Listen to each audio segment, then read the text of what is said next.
가장 많이 하는 고민은 이런 겁니다. 그러니까 어떻게 말씀드리면 조금 더 이해하기 쉬우실까? 그러니까 이해하기 쉬운 다음에 참여하시고 안 하시고는 개인의 판단이시니까 상관은 없는데 이왕이면 좀 이해하기 쉬운 방법이 뭘까 이런 고민을 좀 많이 하는 것 같아요. 그래서 오늘은 조금 다른 방식으로 한번 설명을 드려보려고 합니다. 그래서 제가 이제 또 촬영을 하는 거예요. 그래서 유튜브에 보시면 좀 최근 거로 보시는 게 더 좋고 최근 것도 보면 조금씩 내용이 좀 다릅니다. 그래서 본인한테 맞는 거를 찾아보시면 될 것 같아요.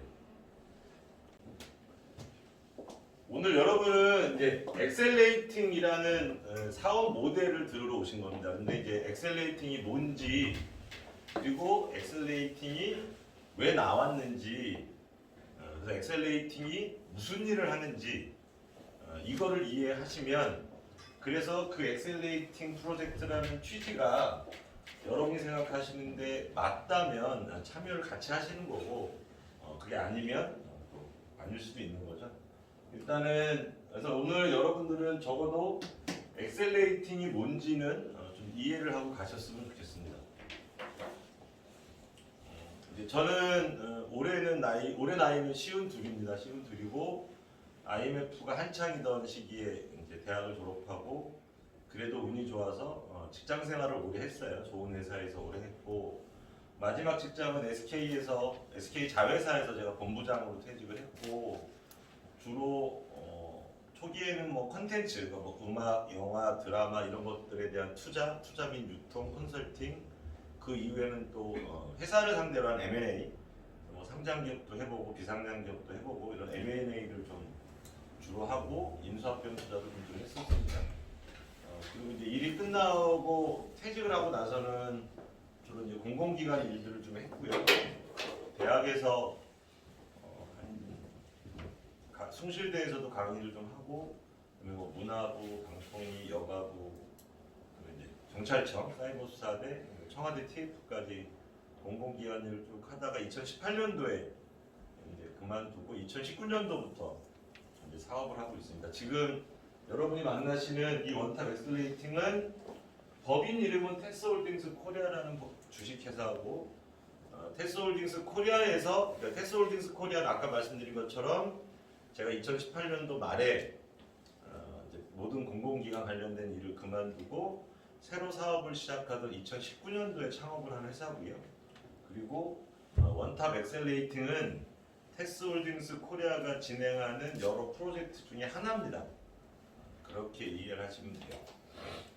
제가 회사를 나오고 나서 이제 공공기관 쪽 일을 쭉 하다가 뭐 저도 이제 뭐 주로 강의도 많이 다니고 뭐 이러다 보니까 이제 저도 여러 가지 고민이 많죠. 이제 여기 계신 분들도 그런 고민 하시겠지만 저도 앞으로 뭐 해서 먹고 살지, 뭐 해서 돈을 벌지 뭐 이런 고민을 저도 당연히 했습니다. 저도 부모님도 계시고 뭐 아이들도 있고 집사람도 있고 가족들이 있기 때문에 당연히 무엇을 해서 먹고 살 것인가에 대한 고민을 많이 했던 것 같아요. 근데 어쩔 수 없이 사람은 유명한 이제 뭐 사회적 환경이 사회적 의식을 규정한다라는 이제 유명한 문장이 있는데 무슨 말씀이냐면 자기가 살아온 환경으로부터 자유롭지 못한 것 같습니다. 자기 살아온 환경들 다 있잖아요, 그죠? 근데 저는 직장 생활을 한 21년 하면서 직장 생활을 통해서 경험했던 것들이 아무래도 제가 일을 하는데 큰 영향을 미치는 게 맞는 것 같아요. 21년을 일했으니까 어쨌든 제가 지금 사회생활한 기간을 다 합쳐면 한 26년, 뭐 27년 이렇게 될 텐데 그 26년, 7년 중에 20년 넘게 회사에서 생활을 하다 보니 비교적 어쨌든 좋은 회사에서 일을 하다 보니 그게 저를 되게 많이 규정했던 것 같아요. 근데 제가 그러면서 생각했던 생각 중에 하나가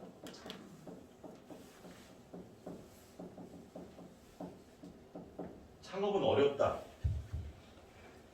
혹은 창업은 틀린 건 아니지만 정답은 아닌 것 같다. 이런 생각을 했습니다. 무슨 말씀이냐면 이런 거예요. 우리나라 통계를 보면 하나의 기업이 창업 후 투자금을 회수하는데 보통 14에서 18개월이 걸린다고 합니다.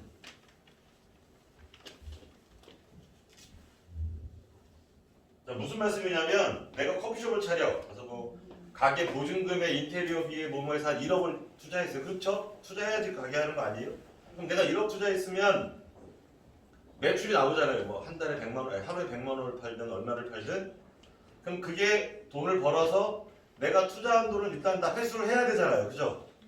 투자한 돈을 회수를 해야 그 다음에 내가 돈을 버는 거죠. 기업도 마찬가지입니다. 어떤 기업도 공짜로 만들어지진 않는데 내가 2억을 투자했던 3억을 투자했던 5억을 투자했던 기업을 창업해서 뭐 기술 개발도 하고 상품 개발도 하고 직원도 뽑고 이렇게 해서 실제 내가 쓴 돈, 투자한 돈이 수익으로 돌아와서 0이 되는 시점, 이걸 이제 좀 약간 유식하게 얘기하면 브레이크 이븐 포인트라고 합니다. 그 BEP를 맞춘다고 얘기를 해요. 가끔 신문 기사 보면 그 BEP가 브레이크 이븐 포인트인데 내가 1억을 투자했을 때 다시 수익으로 1억이 들어와서 이익과 투자금과 이익이 제로가 되는 순간, 그러면 이때부터 돈 버는 거잖아요. 이걸 우리가 브레이크 이븐이라고 하는데 이게 보통 14개월 내지 18개월 걸린다고 합니다. 짧지 않죠? 근데 문제는 이 투자금이 회수되는 기업의 비율이 20%도 안 됩니다. 80%는 투자금조차 회수를 못하는 거예요. 쉬운 게 아니죠? 그죠? 근데 또 재미있는 게 있어요. 어차피 저는 무슨 일을 하던 제가 뭐 배운 게 도둑질이라고 저는 제가 무슨 짜장면집을 차릴 수 있는 것도 아니고 빵집을 차릴 수 있는 것도 아니고 저는 IT 분야 일을 해야 됩니다. IT 일만 20년을 넘게 했기 때문에. 근데 여기서 또 재미있는 건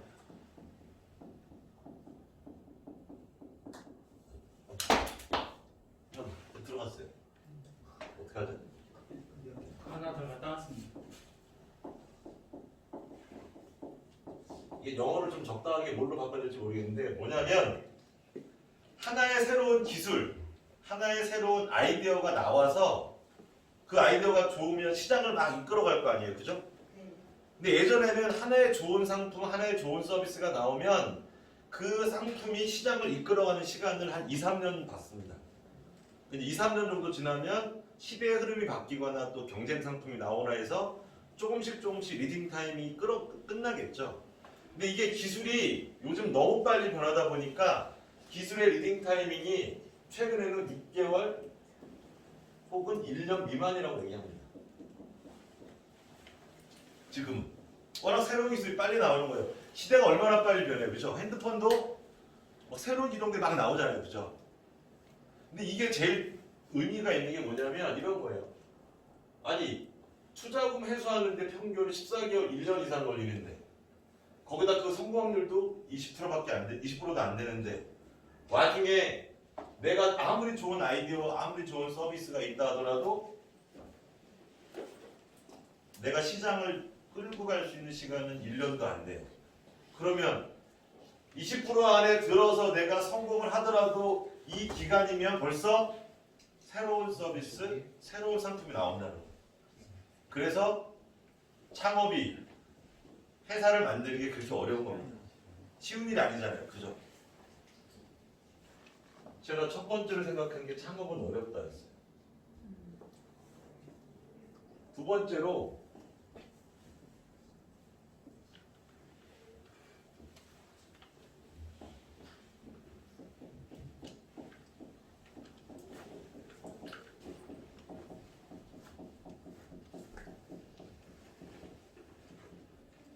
제가 2019년도부터 사업을 준비하다가 2019년 말부터 분위기가 안 좋더니 2020년 초에 여러분도 알고 있고 우리도 현재 겪고 있는 코로나가 터집니다. 그죠? 저는 대학교 졸업하면서 IMF를 겪어서 그때 잘 몰랐어요. 세상이 뭔지 잘 몰랐고 그냥 취직해서 열심히 일하고 놀고 그랬죠. 그러다 2007년, 8년 기억을 하시는 분들이 있는지 모르겠지만 미국발 금융위기가 옵니다. 그죠? 말 그대로 미국에서 출발한 금융위기예요. 그냥 위기가 아니라 금융위기. 뭐냐면 미국의 주택담보대출 시장이 무너지면서 리먼 브라더스라는 거대한 금융자본이 파산을 하고 서브프라임 모기지론들이 막 다 터지면서 그러니까 주택담보대출이 터진 거예요. 그때 무슨 일이 있었냐면 집값이 막 올라가고 이자가 싸니까 너도 나도 영화도 있습니다. 빅쇼트라고 보면 거기 보면 뭐 무슨 뭐 편의점 아르바이트 같은 사람이 집을 다섯 채를 사고 막 그래요. 무슨 얘기냐면 빚을 내서 집을 사도 돈을 버는 그런 시기가 2000년 초반부터 미국에 퍼집니다. 그걸 약간 이제 영어로 서브프라임 모기지라고 해서 모기지가 대출이라는 뜻이거든요. 서브는 뭐냐면 신용등급으로 따지면 한 4, 5등급 이하 그걸 이제 서브라고 합니다. 그러니까 신용등급이 낮은 사람들도 대출을 막 해줬던 사건이에요. 그 대출들이 터져서 미국발 경제 위기가 옵니다. 근데 IMF 위기를 겪으면서 그리고 미국발 경제 위기가 전 세계를 이제 휘몰아치면서 되게 어려운 시기를 겪었지만 중요한 건 뭐냐면 그때마다 꼭 신흥부자가 탄생을 합니다. 예전에 우리는 개천에서 용난다는 말을 했잖아요. 근데 여기 이제 나이 드신 분들 아시겠지만 저도 연합고사, 학력고사 세대인데 우리 때는 TV를 보면 가끔 뭐 학력고사 수석 합격 나오면 막 정말 가난한 집에서 막 과외도 안 받고 열심히 공부만 한 친구들이 수석을 합니다. 인생 역전을 하죠. 근데 시대가 바뀔수록 요즘은 몇 년 전에 신문 기사도 있는데 요즘은 수능 수석 합격자들이 다 아주 상위 계층 자식들이에요. 뭐 의사 집안 아들, 변호사 집안 아들.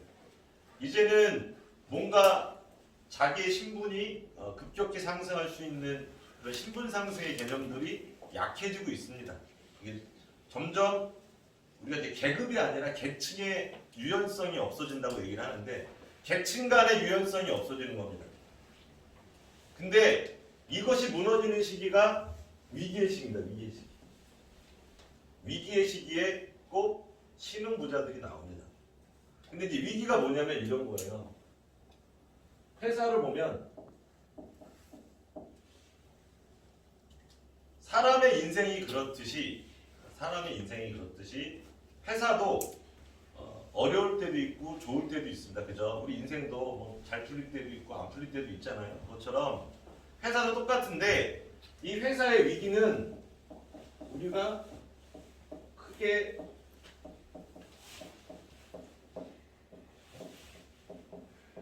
내부의 위기와 외부의 위기로 나눕니다. 그러니까 위기의 원인이 어디냐는 걸로 나누는 거예요. 내부의 위기는 뭐냐면 예를 들면 어떤 회사가 아주 큰 돈을 투자해서 신제품을 개발하다가 신제품 개발에 실패했어. 그럼 이제 위기가 올 수 있겠죠. 돈을 많이 소비했으니까. 혹은 예를 들면 어떤 대표이사가 도박에 빠져서 회사 돈을 날렸어. 뭐 이런 예를 들어서 기업의 위기가 내부에서 발생된 위기는 사실은 치유가 어렵습니다. 그렇잖아요? 근데 회사는 멀쩡한데 외부의 위기가 오는 경우가 있습니다. 뭐냐면 아까 얘기한 이런 미국발 금융위기도 그렇고 지금 대표적으로 코로나. 기업은 전혀 문제가 없어요. 기업은 전혀 문제가 없고 열심히 늘 하듯이 돈을 열심히 벌고 일을 열심히 했는데 갑자기 코로나가 터지니까 회사가 망합니다. 요즘 그런 회사 많잖아요. 대표적으로 갑자기 제가 기억나는 건 아시아나항공 망했죠. 지금 여행사, 레저 다 망하고 있죠. 뭐 식당들도 망한 데도 있고 많이 망합니다 지금. 근데 이 사람들은 사실 우리나라가 아시아나항공이 언제 망할 거라고 생각해 봤나요? 아니잖아요. 뭐 언제든지 비행기는 풀이고 여행객은 많고 망할 수가 없는 구조죠.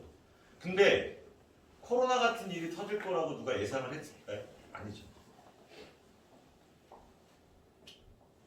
그래서 외부의 위기를 겪는 회사가 어찌 보면 가장 가치 있는 회사일 수 있어요. 지금은. 왜? 이 신흥부자가 나온다는 의미는 뭐예요? 왜 신흥부자가 나오냐면 많은 것들이 위기의 시기에 가치가 하락합니다. 가치가 하락한 걸 누군가가 매입을 하고 가치가 상승한다면 돈을 벌 수 있는 거죠. 그죠? 근데 이 가치가 하락하는 대표적인 게 외부적 위기를 겪는 회사입니다. 아주 멀쩡한 회사가 갑자기 코로나 때문에 망하고 있어요. 망하고 있어요. 자, 우리는 뭐 제가 오늘은 이제 거꾸로 설명을 드리는 거예요. 현재 우리는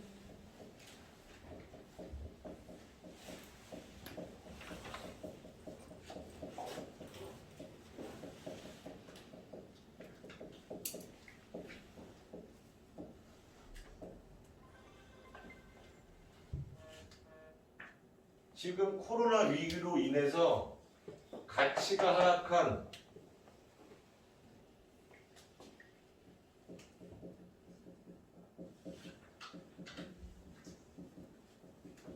특히 외부적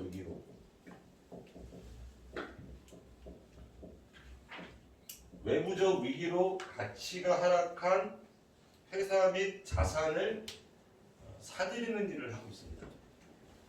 사들이는 일. 그걸 우리는 엑셀레이팅이라고 표현을 합니다. 자, 이제 엑셀레이팅에 대한 정의를 조금씩 설명해 드릴게요. 코로나에는 들어가고요. 자, 엑셀레이팅이 뭐냐면 엑셀레이팅은 제가 만든 단어는 아니고 이미 뭐 롯데그룹 같은 경우 롯데 엑셀레이팅이라는 계열사도 있을 정도로 기업 투자에서는 아주 많이 쓰이는 용어입니다. 비슷한 개념으로 인큐베이팅이 있는데 인큐베이팅은 뭐냐면 창업한 기업, 그러니까 아이가 태어나서 건강하지 못하면 인큐베이터에 들어가듯이 태어났다는 건 뭐예요? 회사로서는 창업이거든요. 창업한 기업을 뭐 돈부터 여러 가지 지원해주는 일을 인큐베이팅 사업이라고 하고 다른 말로 창업보육사업 혹은 스타트업 비즈니스라고 합니다. 창업보육센터를 많이 들어보셨죠? 네. 광주에도 있습니다. 그럼 엑셀레이팅은 뭐냐? 인큐베이팅처럼 똑같이 회사를 지원하는 일은 맞는데 여기 위기라고 쓴 것처럼 기업이 창업 후 성장하다가 위기를 겪는 겁니다. 위기를 겪은 기업을 자금 지원을 하거나 여러 가지 지원을 해서 인수 혹은 인수에 준하는 전략적 투자를 하는 일을 우리는 엑셀레이팅이라고 합니다. 쉬운 말로 혹은 비슷한 말로 구조조정이라는 말도 있습니다. 그래서 차이가 뭔지 명확하시겠죠? 어떻게 보면 신생아를 도와주는 건 인큐베이팅이고 사람으로 얘기하면 신생아가 아닌 성장한 어른을 도와주는 일이 엑셀레이팅이라고 보시면 됩니다. 그 차이는 뭐냐면 인큐베이팅은 그래서 투자 자금이 좀 작습니다. 보통 뭐 1억, 2억 요 정도밖에 안 합니다. 근데 엑셀레이팅은 이미 성장하고 위기를 겪는 기업이기 때문에 때로는 수백억, 수천억, 1조까지 넘는 큰 돈을 움직입니다. 그래서 엑셀레이팅 투자는 그렇게 돼요. 근데 엑셀레이팅 투자가 가장 많이 했던 시기가 국가 위기를 맞았던 IMF 시기야. 제가 아까 이제 미국발 금융위기를 말씀드렸는데 미국발 금융위기처럼 우리가 먼저 겪은 게 97년에 시작한 IMF 금융위기입니다.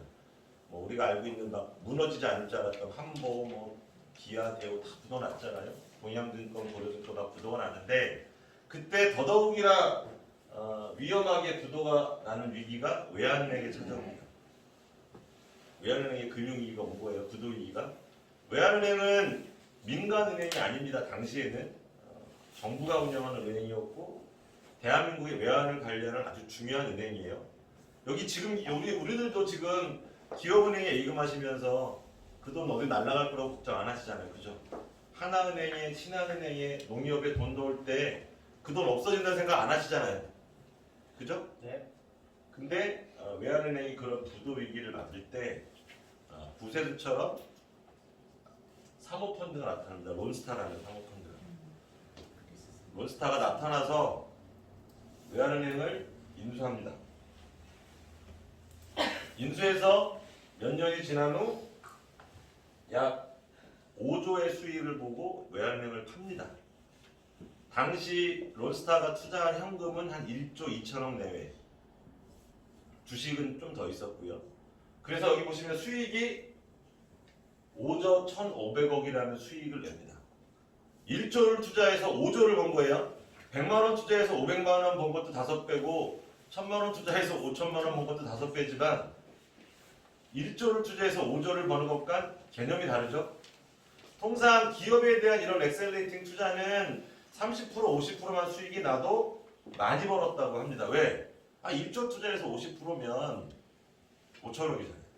그죠? 5천억도 작은 돈 아니잖아요. 여기 5천억 만져보신 분 없죠? 저도 5천억은 못 만져봤습니다. 그런데 하물며 5천억도 아니고 5조를 법니다. 5조. 당시 론스타는 외환은행만 인수한 게 아니고 여기 광주에 계신 분들은 잘 모를 수 있는데 이제 역삼에 아주 유명한 역삼역에 스타타워라는 빌딩이 있습니다. 아주 큰 빌딩이. 지금은 이제 파이낸스 빌딩인데 그 스타타워도 부도났을 때 론스타가 인수했고 들어보셨겠지만 극동건설도 론스타가 인수했었고 그 외에 아시아 쪽의 많은 회사들에 대한 구조조정 투자를 전문으로 하는 펀드고 돈도 아주 많이 벌었던 펀드고 이 론스타는 말 그대로 사모펀드예요. 이제 프라이빗 에쿼티 펀드라고 하죠. 사모가 뭡니까? 사모. 개인적으로 돈을 모았다는 뜻이거든요.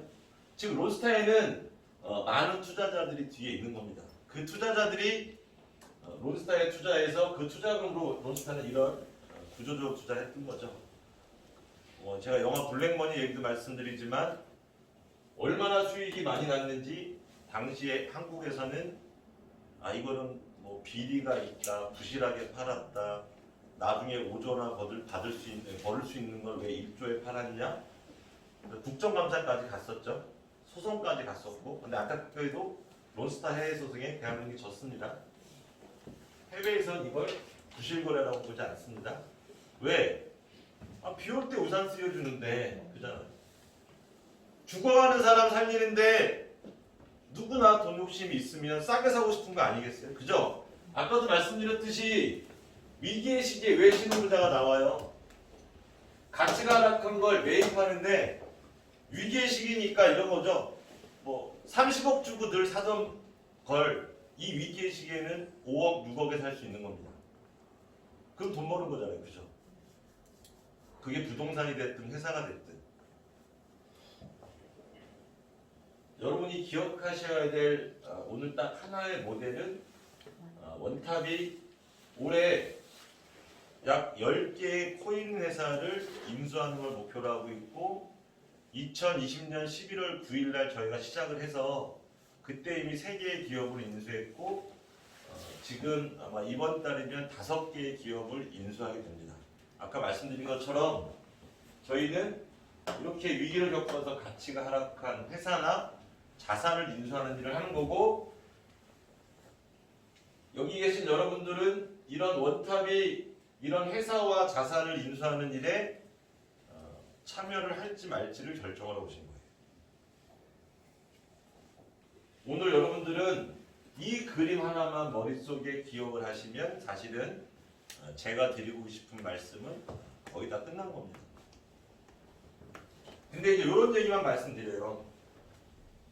왜 코인 회사를 하필이면 왜? 다른 것도 많은데, 그죠? 첫 번째는 우리가 아직은 일반적인 기업을 인수하기엔 체력이 약합니다. 제가 롯데 엑셀레이팅이랑 경쟁할 수는 없잖아요. 기업은행 캐피탈이랑 경쟁할 수도 없는 거고 현재 우리가 1000억, 2000억, 1조짜리 회사를 엑셀레이팅 할 수 있는 체력은 솔직히 없습니다. 그게 첫 번째 이유예요. 두 번째, 코인 회사는 지난 4, 5년 전부터 투자 쪽에 광풍이 불면서 대단히 많은 개인과 투자 그룹들이 투자를 많이 했죠. 손해보신 분들이 대단히 많습니다. 그 중에는 실체도 없는, 법인도 없는, 대표이사도 없고 직원도 없는 회사가 달랑 외국에 재단 하나 있다라고 해외에다가 페이퍼 컴퍼니 하나 설립하고 한국에서 돈을 막 걷어들인 코인 회사들이 많았습니다. 그래서 금융사고가 많이 터졌죠. 그러다 보니 지금 투자금융기관들, 뭐 창투사, 자산운용사 이런 투자금융기관들은 코인 회사에 투자하지 않습니다. 심지어는 심한 것은 내부 규정 안에 암호화폐 혹은 가상화폐 관련 기업은 투자를 못하게 해놨어요. 그러다 보니 대다수의 회사도 제대로 갖추지 않고 실체도 없는 코인 회사가 아니라 그래도 정말 회사도 있고 정말 열심히 사업을 하는 코인 회사들도 있을 거 아닙니까? 그죠? 근데 이 회사들이 어떤 위기를 겪으면 자금 지원이든 기술 지원이든 마케팅 지원이든 받아야 되는데 아무도 투자를 안 해줘요. 아무도. 그런데 어쨌든 원탑 엑셀레이팅이라는 조직이 그런 회사들에 대한 투자를 전문적으로 시작한 겁니다. 이제 5개월이 지나서 소문이 나니 이제는 거꾸로 제가 투자할 기업을 찾아다니지 않아도 일주일에 적게는 5개에서 10개 정도 회사에서 저희한테 투자 제안서가 옵니다. 여러 가지 어려운 회사들이. 근데 잘 생각해 보세요. 장사의 논리 똑같잖아요. 빵집이 많은데 빵집이 한 10개 있는데 살 사람이 한 명이면 빵집들이 어떻게 해요? 가격 내려야죠. 그렇죠? 싸게 팔든지 뭘 해야죠. 그죠? 살 사람이 한 명이면 다 빵을 팔아야지만 살 수 있는데 살 사람이 단 한 명이면 살 사람이 유리한 거잖아요. 그러니까 지금 코인 회사를 저희가 선택하는 이유는 경쟁이 없다는 겁니다. 물론 아까 제가 이 리딩 타임이 짧다고 말씀드린 것처럼 조만간 저희와 같이 이런 코인 회사들만 전문적으로 엑셀레이팅 투자 혹은 엑셀레이팅 인수를 하는 회사들이 생길 거라고 봅니다. 저는. 근데 뭐 그건 전 더 좋다고 보고요. 시장이 확장되니까. 이제 그런 게 있고 또 여러분들이 가끔 코인 투자를 고민하실 때 많이 들으신 것처럼 어쨌거나 코인 회사들은 저희가 인수해서 성공한다면 수익률이 대단히 높습니다. 일단 수익률이 높은 거에 집중을 하고 있는 거죠. 자, 우리가 그러면 왜 인수 중심으로 하냐? 그건 여기서부터 출발하는 거. 창업도 어려워. 위기에 신흥부자가 와. 근데 기업에서 가장 중요한 건 돈이 아니라 시간과 사람입니다. 사람. 기업에서 가장 중요한 건 돈이 아닙니다. 물론 돈이 있어야 되죠. 돈이 없어도 된다는 뜻은 아니고 돈 이상, 돈이 있을 때 더더욱 중요한 게 시간과 사람입니다. 무슨 말씀이냐면 시간을 우리가 돈 주고 살 수 있나요? 시간 안 팔잖아요. 그죠? 마트에 안 팔아요, 시간. 사람을 사는 게 얼마나 어려워요. 요즘은 인재가 모든 일은 결국은 사람이 하는 거 아니겠습니까? 원탑이 됐던 어떤 회사가 됐던 무슨 프로젝트가 됐던 결국은 사람이 하는 거예요. 근데 사람을 우리가 인재를 우리한테 들어오게 하는 게 얼마나 어렵습니까? 근데 제가 이제 대기업에서도 M&A를 할 때 저희들이 맨날 배우는 건 시간과 사람을 유일하게 살 수 있는 방법은 인수입니다. 인수. 제가 만약에 보세요.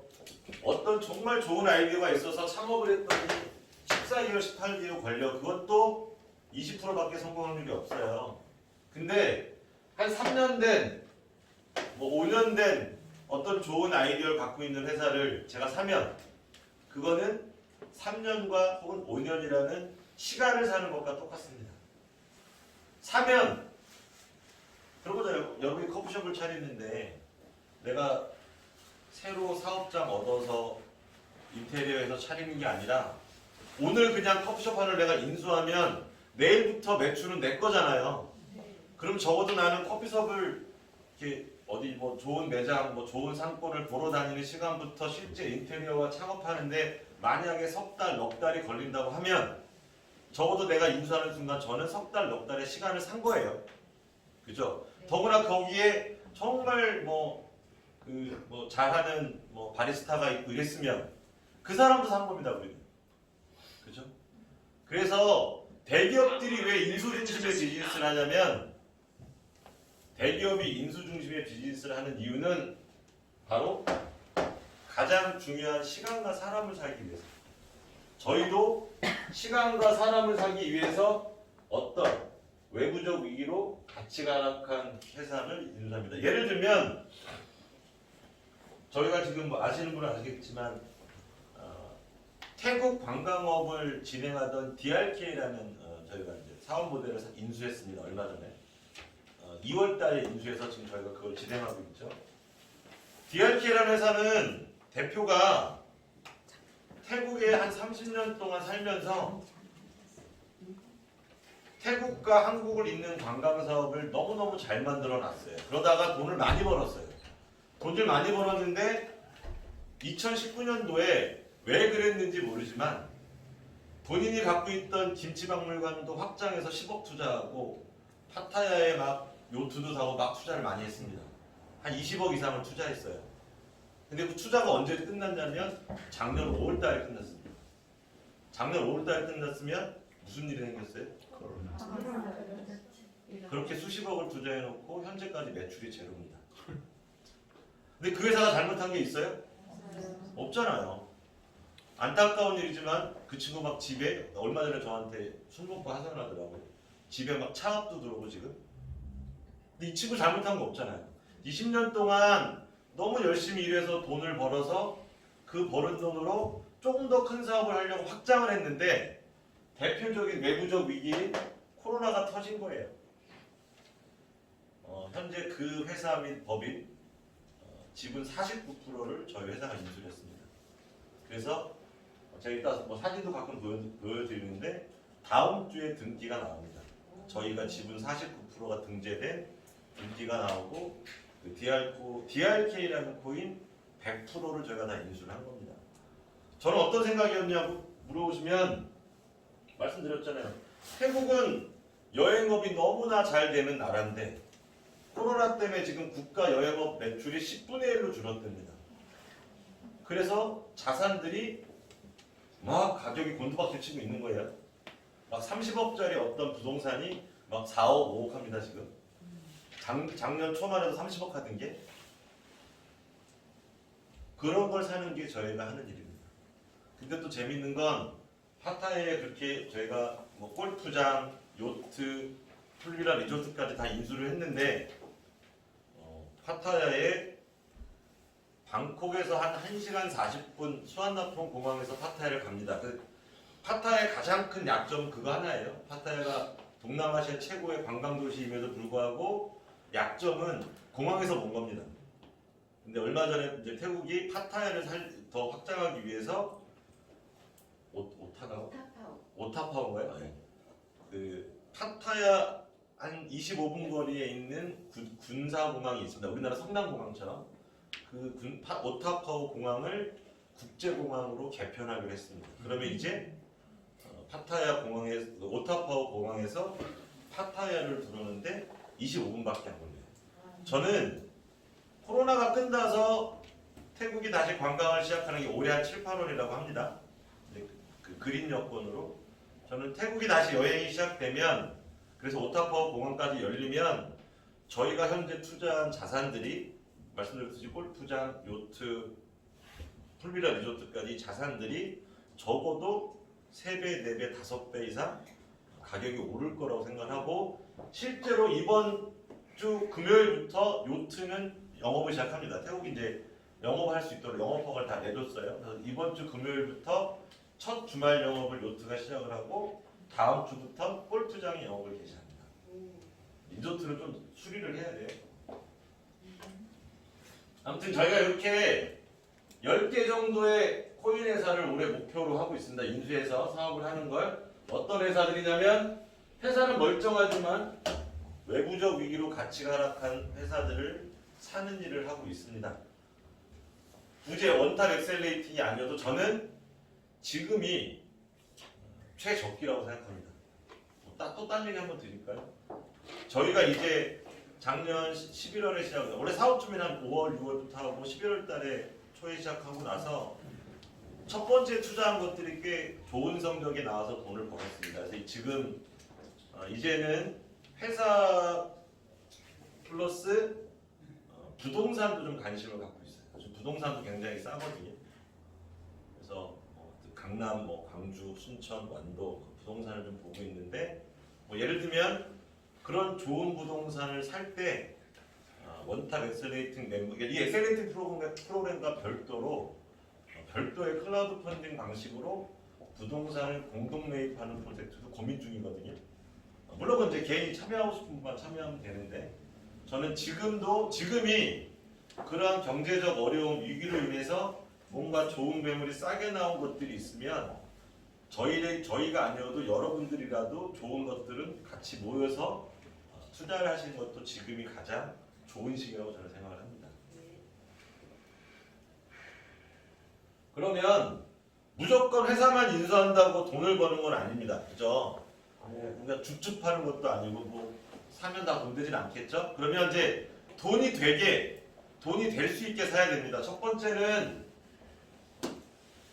많을수록 성공 가능성이 높다라고 써놨습니다. 이건 이제 저만 만드는 원칙은 아닌데 일단 이런 투자를 하는 데서 가장 중요한 원칙입니다. 뭐냐면 우리가 10개 정도의 기업 혹은 자산을 올해 인수하면 그중 7개에서 8개는 손실이 납니다.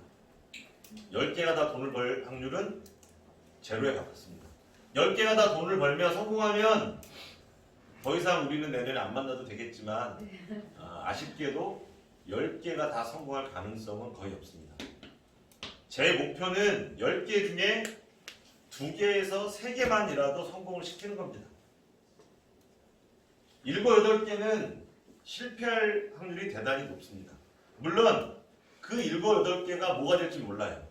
그래서 제가 여러분들한테 코인 사지 말라고 말씀드리는 이유가 원탑에 엑셀레이팅 한다고 무조건 그 코인 사야지 잘 될 거야 이렇게 하지 말란 뜻이 우리 또한 10개의 토큰 프로젝트 중에 몇 개가 성공할지를 혹은 어떤 게 성공할지를 모릅니다. 다만 2개가 아니라 하나라도 더 성공하면 수익률이 엄청 높아지니까 3개를 성공시키기 위해서 혹은 4개를 성공시키기 위해서 열심히 노력을 한다는 의미이지 하지만 그럼에도 불구하고 10개의 토큰 프로젝트 중에 어떤 게 성공할지는 우리도 모르는 겁니다. 그리고 저는 그것이 실패로 갈 것 같은 상황이 되면 저는 제일 먼저 손실을 처리합니다.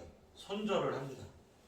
투자는 돈을 벌기 위한 사업은 맞지만 투자에서 가장 중요한 건 돈을 버는 게 아니라 손해를 막는 겁니다. 손실을 줄이는 것, 손실을 컨트롤하는 게 투자의 가장 중요한 과제입니다. 근데 대부분 개인 투자자분들은 돈 벌 생각만 하세요. 돈 벌 생각만 하다 보니 손실이 나는 거 무시합니다. 이거 보기도 싫어, 이거 망했어. 그러면 절대 안 되는 거거든요.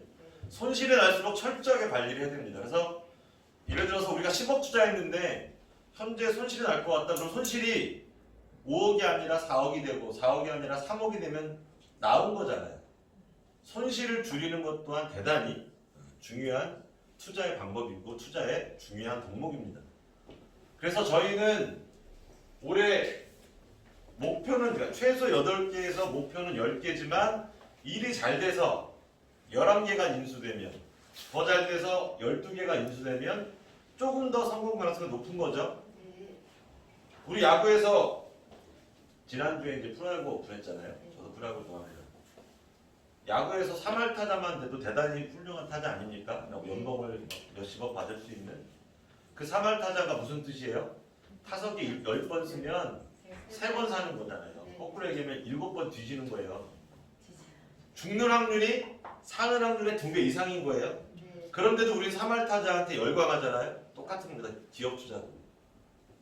기업 투자 10개인데 10개 다 돈 번다? 그럴 일은 거의 없고요. 그렇기 때문에 우리가 하나 투자해서 하나가 막 20배, 30배 대박 난다는 확신이 있으면 뭐라 어렵게 10개를 인수하겠어요. 저 10개 인수하는 거 되게 힘들어요. 하나 인수할 때마다 에너지가 많이 쏟아진다. 왜? 실사해서 이 회사의 자산이 정확한지 이 회사의 비즈니스 모델이 맞는지 다 검토하고 인수해야 될 거 아닙니까? 그리고 마지막에 더 싸게 사기 위해서 더 좋게 사기 위해서 협상해야 되잖아요. 협상이 뭡니까? 줄다리기잖아요. 밀당하는 거잖아요. 하나의 기업을 인수하려면 대단히 많은 에너지가 쏟아집니다. 그럼 저도 하나만 인수하면 편하죠. 이 하나 인수한 게 20배, 30배 돈 번다는 확신만 있으면. 하지만 세상은 그렇지 않다는 거예요. 그래서 우리가 힘들어도 바빠도 어쩔 수 없이 10개, 11개, 12개를 인수하려고 계획을 잡는 이유가 통상 저는 늘 데이터와 확률과 통계만 믿습니다. 통상 약 20% 내외의 성공 확률이 있기 때문에 이 정도의 기업을 인수하는 프로젝트를 진행 중인 겁니다. 나머지 7, 8개에서 손실이 일부 발생해도 2개, 3개만 성공하면 그 모든 손실을 처리하고도 훨씬 더 막 큰 수익을 볼 수 있기 때문에 이런 규모의 경제를 하는 거고, 두 번째, 세 번째는 뭐냐? 자, 10개, 11개를 인수하는데 그냥 눈에 뵈는 대로 막 인수하는 건 또 아니잖아요. 아까도 제가 말씀드렸듯이 언제 무슨 새로운 기술이 나올지 몰라요. 최근에 가장 핫한 기업 삼성바이오, SK바이오사이언스. 삼성이 언제부터 바이오 회사죠? 아니잖아요. 전자회사고 반도체 회사죠. SK는 우리 때 석유회사였고 지금은 통신사잖아요. 이 두 회사가 현재 바이오 회사 2개로 대한민국을 이끌고 있어요. 물론 이것도 창업한 거 아닙니다. 다 인수한 거예요. 인수. 대기업은 절대 창업하지 않습니다. 다 M&A를 하죠. 그것처럼 어떤 분야에서 어떤 사업이 성공적인 모델로 나올지 모릅니다. 아까 제가 말씀드린 것처럼 기업의 위기가 내부, 외부에서 오는 것처럼 거꾸로 얘기하면 뭐예요? 기업의 기회도, 기업이 돈을 버는 기회도 내부도 있지만 외부도 있는 겁니다. 그렇겠죠? 네. 내가 가끔 잘 풀리는데 그게 내가 정말 잘나고 능력이 뛰어나서일 수도 있지만 뭔가 시대를 잘 타고 좋은 사람을 만나고 이런 대외적인 이유도 있을 수 있는 거잖아요. 똑같습니다. 기업도 내부에서 너무너무 좋은 상품을 잘 개발해서 돈을 벌 수도 있지만 또 갑자기 대외적 환경이 바뀌어서 전혀 생각도 못했던, 사실 그런 건 아니에요. 우리나라가 마스크 공장들이 이렇게 대박 날 줄 언제 알았어요? 우리나라 마스크 공장들이 얼마나 영세했습니까? 진짜 영세하거든요. 근데 그 영세했던 마스크 공장 중에 물론 뒤늦게 만든 공장들은 또 다 망했어요. 근데 10년, 20년 전에 마스크 사업을 하던, 그래서 열심히 진짜 마진 없이 마스크를 팔던 조그만 공장들은 저도 아는 분이 한 분 계시는데 코로나 시기에 6개월 동안 막 100억, 200억을 벌었습니다. 실제로. 하루에 돈이 어떻게 들어오는지 기억도 안 나더래요.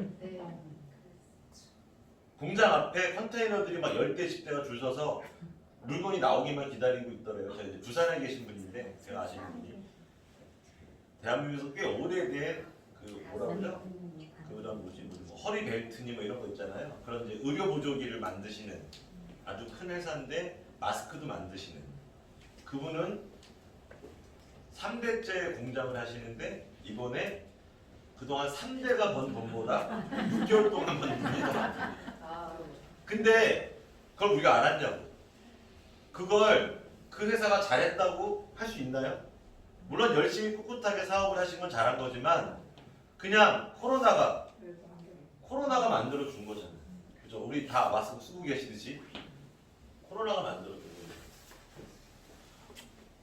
그래서 우리가 인수를 할 때도 그래서 여러 분야별로 인수를 한다는 의미입니다. 즉 아주 고수익에 예상되는 회사부터 조금 수익은 낮지만 좀 안정성이 좋은 회사까지. 고수익의 회사는 그만큼 위험도도 큰 거죠. 세상에 고수익인데 안전한 사업은 없어요. 있으면 저 좀 알려주세요. 제가 투자할 거니까. 근데 없습니다. 그리고 분야별로도 아까 얘기한 우리는 기본적으로 IT 분야잖아요. IT 기술을 중심으로 컨텐츠, 관광 레저, 바이오, 하여튼 플랫폼, 유틸리티, 디파이 다양한 분야로 이렇게 인수를 해야 시너지가 있고, 갑자기 재밌는 약간 농담을 드리면 이렇게 해야 뭐라도 하나 어디 걸릴 거 아니에요, 그렇죠? 어느 분야가 뜰지 아직 모릅니다. 네. 그죠? 모르잖아요. 지금 사실은 거의 분야별로 하나씩 회사들이 다 선정이 됐는데 환경이나 바이오 쪽 회사가 참 찾기 어려운 것 같아요. 제가 이제 환경이나 바이오 쪽 회사로 인수를 하려고 하는데 생각보다 그쪽이 좀 쉽지는 않은 것 같습니다. 그래서 어쨌든 성공하기 위해서 정리하자면 규모 8개 혹은 9개, 10개, 11개 조금 하나라도 더 인수할수록 유리하다는 거죠. 하나라도. 두 번째, 한 분야가 아닌 다양한 분야를 인수를 해야 서로 간의 시너지도 나고 어쨌든 성공 가능성은 높아지는 거고, 마지막으로 세 번째, 지원. 지원이라는 표현도 맞고 감시라는 표현도 맞는데 현재 본사에는 지금 이제 사업 확장 공사를 하고 있고 현재 2개층 공사가 끝났고 2개층 공사가 또 이번 주에 시작을 합니다. 그래서 이 4개층인데 4개층 중에 본사 직원들이 근무하는 건물 하나, 그 다음에 뭐 이 강의하고 이제 우리 이제 일하시는 분들이 머무는 공간을 뺀 2개층에 저희가 인수한 회사들이 입주를 합니다. 이미 2개 회사는 입주를 했고 뭐 어쩔 수 없이 입주를 못하는 회사를 제외하고는 저희가 투자하는 조건 중에 또 하나가 입주입니다. 너네 월세를 나도 내가 줄여줄 테니까 일단 나 주라. 그렇잖아요. 나도 사람인데 잘하고 있는데 감시해야 될 거 아닙니까? 못하고 놀고 있으면 가서 이렇게 때려도 주고, 그죠? 뭐 잘하고 있으면 이렇게 토닥토닥도 해주고. 실제로 저희 엑셀레이팅 센터, 아까 말씀드린 것처럼 창업보육센터와 유사한 엑셀레이팅 센터의 한 개 층이 이미 오픈했고 이번 달 말에 두 번째 층이 오픈을 할 거고, 어쨌든 제가 보기에 지금 저희 계획대로 계속 추가적인 인수합병이 일어나면 한 2개 층, 한 개 층에서 2개 층 정도를 추가로 저희가 임대를 해서 한 3개 층 내지 4개 층 정도의 엑셀레이팅 센터를 만들려고 합니다. 그래서 그 센터가 현재 2개 층이 만들어져 있고 거기 안에 모아놓고 기술도 필요하면 기술도 지원해주고 뭐 마케팅도 지원해주고 어쨌든 잘 되게 해야 되잖아요. 어떤 회사가 잘 될지 아직 모르지만 잘 되게 해야 될 거 아닙니까? 잘 돼야 돈을 버는 거죠. 우리도 여러분도 벌고 회사가 10배를 벌어야 여러분들이 2~3배 벌 수 있잖아요. 네. 그렇죠? 그렇게 진행을 하고 있습니다. 정리하자면 다른 건 몰라도 이 두 번째가 제일 중요한데 사실 두 번째는 뭐 대단한 건 아닙니다만 워낙 코인 관련된 회사들이 한국에 법인도 없는 실체도 없는 대표이사도 없는 그런 회사들이 대단히 많습니다. 우리가 투자할 때 가장 중요한 원칙이기도 하지만 여러분들이 이후에 다른 데 투자를 하시더라도 꼭 이거만큼은 확인하셨으면 좋겠어요. 그 회사가 등기부 등본이 제대로 나와 있는지, 대표이사가 제대로 나와 있는지, 직원들에 대한 사대보험이 잘 되고 있는지, 등기부 등본에 있는 주소와 현재 사업장의 주소가 일치하는지, 그 사업장이 보증금 없는 떴다방 사무실은 아닌지 최소한 이런 걸 좀 더 봤으면 좋겠어요. 이런 걸 본 다음에 그 다음에 이제 이 회사가 돈이 되냐 안 되냐를 보면 되는 건데 이것도 안 봐요.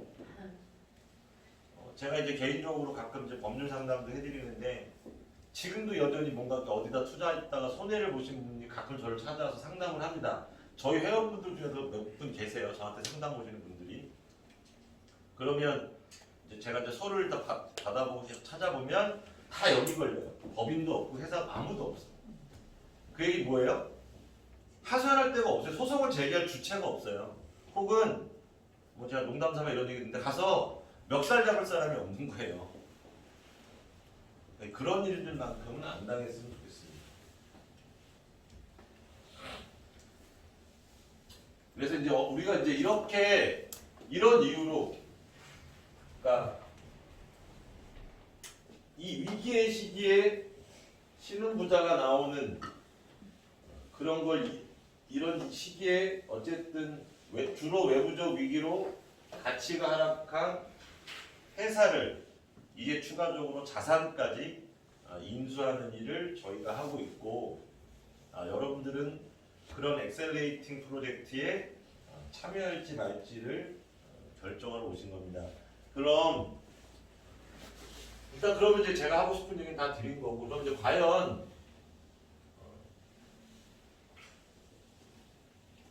우리가 이 엑셀레이팅을 어떻게 극적으로 만들 것인지를 말씀을 드려요.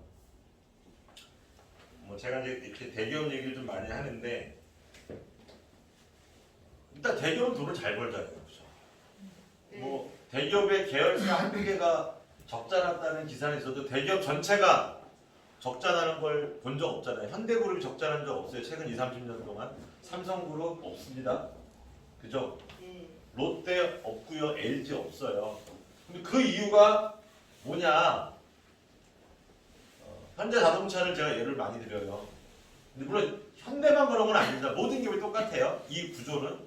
현대자동차가 자동차를 만들어서 파는 글로벌 기업입니다. 그죠? 근데 자동차를 만들다 보니 이 사람들이 철판이 많이 필요해요. 본네트에 들어가고 트렁크에 들어가고 그죠? 또 철판 회사를 인수합니다. 그게 현대제철이죠. 옛날 인천제철. 자, 철판도 필요한데 안에 막 파이프 같은 바도 필요하잖아요. 많이. 그랬더니 현대종합특수가을 인수합니다. 그리고 이번에는 부품이 자동차는 한 2만 개 들어간대요. 2만 개. 제가 세워보진 않았지만 기사가 그렇더라고요. 그래서 부품 회사인 현대모비스를 인수합니다. 그래서 철판, 뭐 파이프, 부품 다 지들이 팔아먹는 거예요.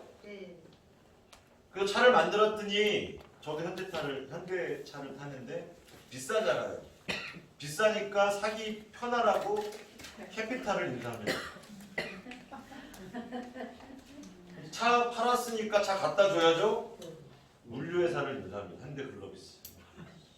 실제로는 5개가 아니라 약 40-50개 정도 이렇게 분포되어 있습니다. 부품 계열, 이런 거 물류, 금융.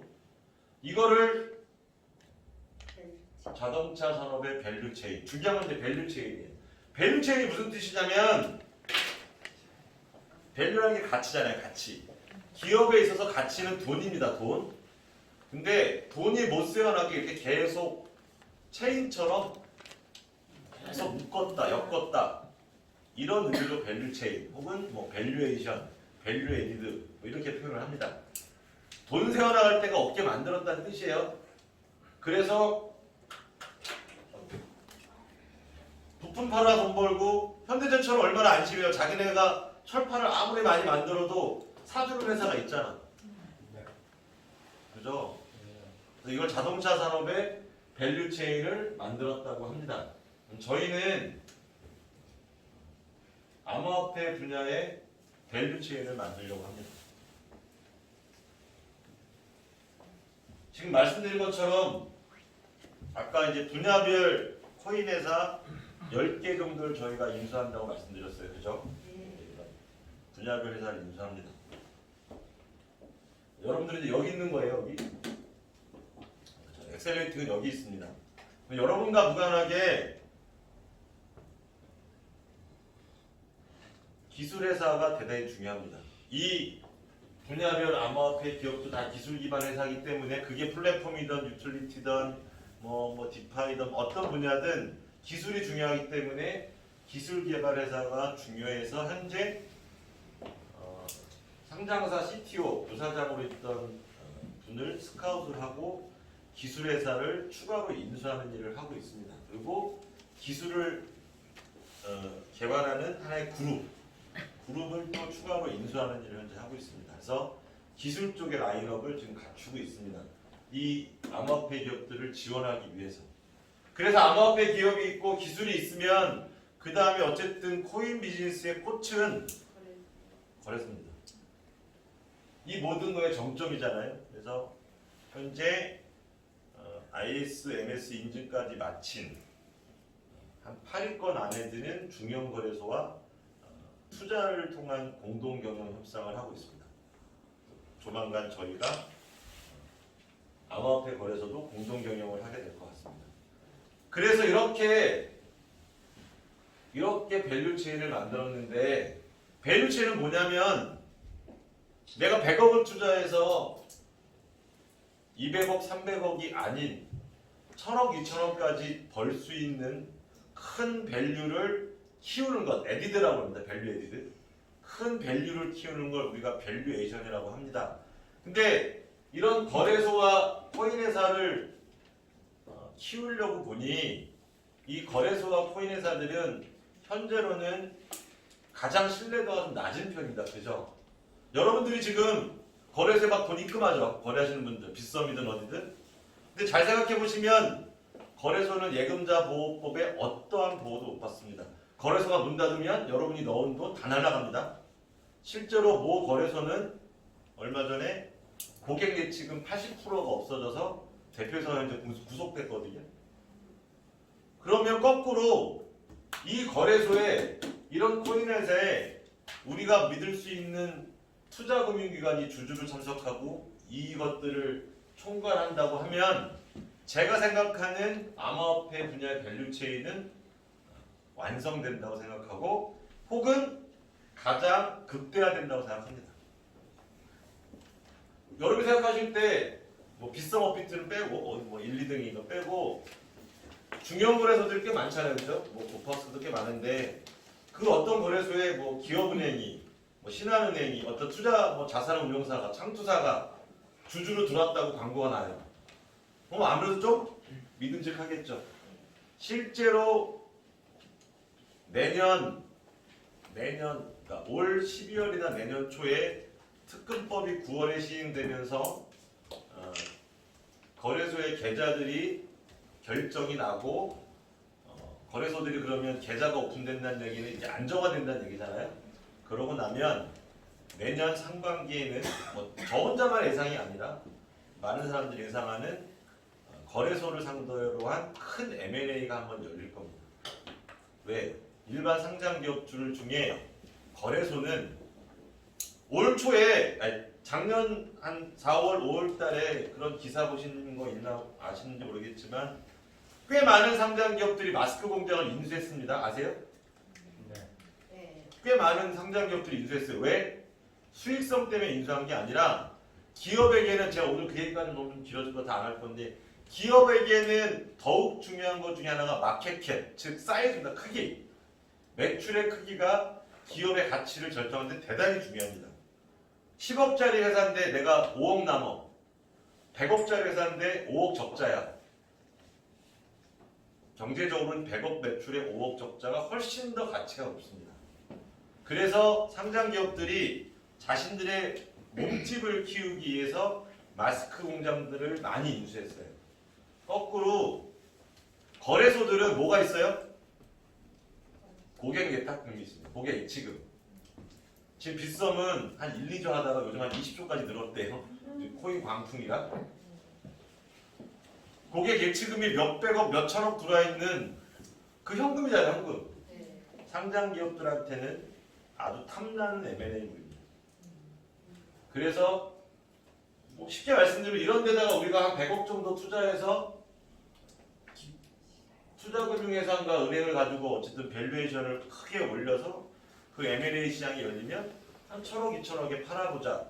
이런 거예요. 쉽게 얘기하면. 그런 게 이제 저희가 계속 엑셀레이팅하고 이런 밸류 체인을 만드는 이유입니다. 일단 제 설명은 오늘은 여기까지 들고 이제 요 위에 제가 안 썼는데 패스홀딩스 코리아가 있는 겁니다.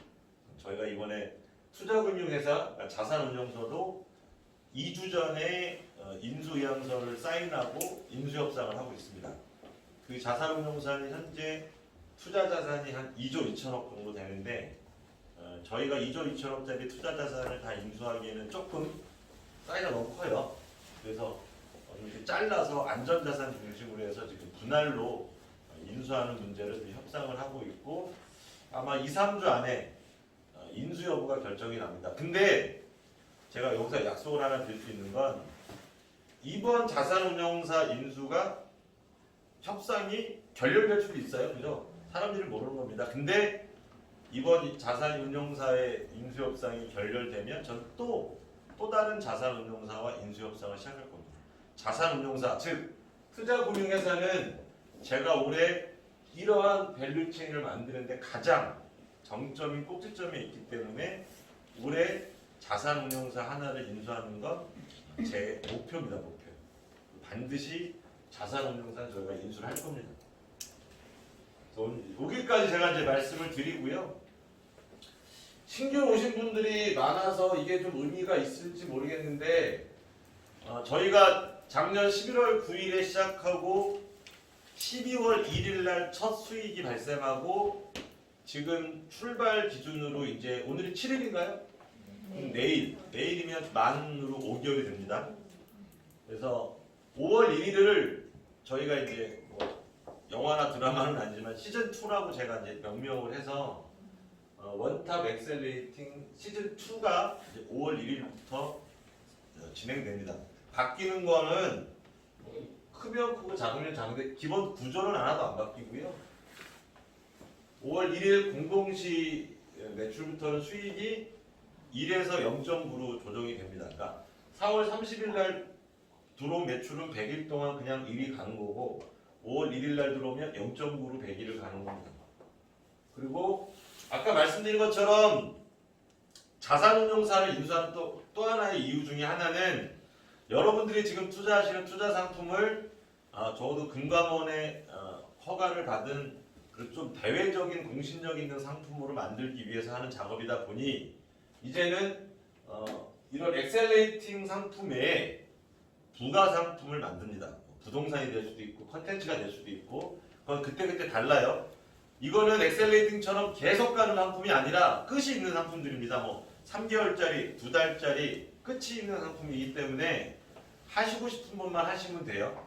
뭐 예를 들면 뭐 어디 우리가 부동산 사서 뭐 오피스텔을 짓는데 뭐죠? 1,000만 원짜리 200구자 선착순 그러면 200구자 차면 끝입니다. 그거는 뭐 예를 들면 그런 식으로 저희가 준비를 하고 있고요. 기부제도는 요 수익 0.9라면 자기가 오늘 받은 원금 빼고 원금은 저희가 손 안 댑니다. 본인 수익의 1%를 자율적으로 기부할 수 있는 프로그램을 운영합니다. 그래서 현재는 이제 3군데 정도인데 여성단체, 장애인단체, 어린이단체 예를 뭐 초록우산 어린이 재단이라든가 장애인 재단이 뭐지? 이름 기억이 안 나네요. 하여튼 여성 재단은 뭐 디지털 소통력 방지 재단 뭐 이런데 선정해서 저희 기부를 시행하는 이것도 자율입니다. 본인이 선택해서 그러니까 이제 저희 이제 서비스가 좀 바뀌겠죠. 거기에 이제 수익을 인출하거나 수익을 출금할 때 뭐 1% 기부라는 버튼이 생깁니다. 근데 누르시면 기부를 하시는 거예요. 그리고 회원복지제도는 뭐 이런 2만 달러 이런 거는 좀 바뀔 수 있어요. 기준은 바뀔 수 있습니다. 회사가 갖고 있는 그 소노 호텔 앤 리조트 회원권도 자격이 되시는 분들한테는 어쨌든 이용할 수 있는 좀 혜택을 드리려고 하고 있고 현재 회사가 지금 또 준비하고 있는 쇼핑몰이나 뭐 이런 태국에 있는 리조트, 골프장, 요트 혹은 그 이후에 또 추가적으로 회사가 인수하는 것들이 생기면 그 인수하는 회사의 상품들에 대해서 기본 10%, 20%, 30%의 할인 혜택 드리는 복지 제도를 시행을 하려고 하는데 이게 큰 복지인지 아닌지 잘 모르겠어요, 솔직히. 일단은 시행을 하는 거고요. 그래서 시행을 하면서 계속 좀 뭔가 바꿔가도록 하겠습니다. 우리 첫 번째는 로커스를 했었고 두 번째는 이제 아까 얘기한 태국 관광사업 법인을 하고 있습니다. 이 법인명이 BRK 홀딩스고요. BRK 홀딩스의 49%를 인수해서 아까 말씀드린 작년 5월에 완공했다 망한 게 이거예요. 원래 이거를 하다가 돈을 정말 많이 벌어서 확장해서 이걸 또 만든 거예요. 제가 이거 할 때는 가봤는데 뭐 여기 이제 한국 사람 못 들어가고 외국 관광객들이 와서 막 김치 체험, 열무김치, 배추김치 체험하고 김치는 못 사갑니다.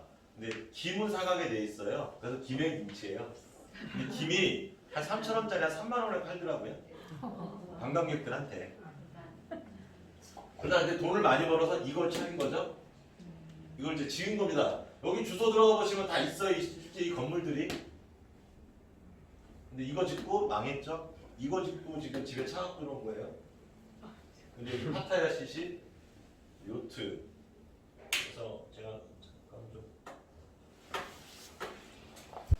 저희 이거는 이제 직원들이 요트 지금 태국 직원들이죠. 요트 이제 이렇게 고치고 뭐 이제 장사 시작하려고 작업하고 있는 거고요. 이게 파타야 CC 저희가 인수한 골프장이 골프텔인데 시설은 별로예요. 깔끔해 보긴 하는데 뭐 이렇게 화려한 시설은 아니더라고요. 골프장 정비업. 그래도 파타야 CC는 태국 안에서는 그래도 중상 정도 되는 골프장인 건 맞습니다. 이게 파타야 시장입니다. 이 현재 시장이죠. 이제 방콕에 있던 사무실을 파타야로 옮겨서 BRK 홀딩스가 원래는 태국 관광 전체 사업을 하는 회사라 방콕에 사무실이 있었는데 제가 이번에 투자하고 인수하면서 어차피 우리 이제 파타야에 집중하자 그래서 파타야로 사무실을 옮겼습니다. 그래서 지금 사무실 세팅을 한참 하고 있고요. 공사하고 세팅하고 이런 하고 있고 이건 이제 BRK 홀딩스가 갖고 있는 파타야 컨텐츠 클럽 운영권에 대한 인증서. 인증서고요. 이게 이제 스피드보트 저희가 이제 산 거. 그러니까 BRK 홀딩스 갖고 있는 거죠. 또 나. 이건 제트스키 2대. 그러니까 저희가 스피드보트 2대, 제트스키 2대, 25인승 요트 하나, 스노클링 보트 2개 이렇게 이걸 다 인수한 거예요. 이게 이제 요트입니다. 25인승. 보면 별거 아닌 것처럼 보이지만 가서 보면 뭐 제법 괜찮습니다. 25인승. 이게 이제 이번 주말부터 드디어 배가 뜹니다. 영업을 하고. 뭐 돈을 얼마나 벌지 모르겠고 이제 제가 태국에 얘기한 건 현재 일하는 사람들 그냥 인건비만 벌어라 인건비만. 지금 어차피 코로나 시기니까 그렇게 얘기인데 저희 태국은 유니폼을 좀 입는 걸 좋아해요. 그래서 이제 유니폼 입고 열심히 일하고 있습니다. 이건 이제 이번에 추가로 저희가 인수한 풀빌라 리조트 5동짜리고요. 이게 재작년에 30억에 팔린 건물입니다. 저희가 얼마에 인수했는지 비밀이고요. 여기 똑같은 거예요. 인수하고 월급을 못 준 거예요. 직원들. 근데 태국은 외국인 투자 기업이 이런 거 영업권을 받은 다음에 월급을 못 주고 문제가 생기면 정부에서 그러니까 파타야 시에서 영업권을 뺏어갑니다. 문제가 생긴 거잖아요. 자기네 나라 국민들한테 월급 안 줬잖아요. 그럼 저는 뭐라고 해요? 야 당신들 이거 운영권 뺏기면 30억 다 날라가잖아. 내가 요만큼 줄 테니까 우리한테 넘겨. 그럼 요 돈은 벌잖아. 그리고 나중에 잘 되면 내가 좀 더 챙겨줄게. 그리고 제가 사오는 거죠. 밖에 모습이고 이 사람이 사서 이렇게 밖을 또 한옥처럼 공사까지 했더라고. 사신 분도 한국 사람이에요. 뭐 쉽게 말씀드리면 장사나 사업이랑 큰 차이는 없다고 생각합니다. 저는 어쨌든 좋은 걸 싸게 살 수 있을 때 좋은 걸 싸게 많이 사면 그만큼 많은 돈을 벌 수 있는 거고 일단 우리는 현재 어쨌든 좋은 걸 싸게 사기 위한 노력을 열심히 하러 다니는 엑셀레이팅 사업을 하고 있는 거고 여러분들은 뭐 회사가 어느 회사를 인수하든 뭘 하든 그것보다는 그냥 이러한 투자 프로그램에 참여하실지 마실지를 결정하시는 과정이라고 저는 생각하고요. 어쨌든 결정은 여러분들이 자유롭게 하시면 되겠습니다. 일단 제 설명은 여기까지만 하겠습니다.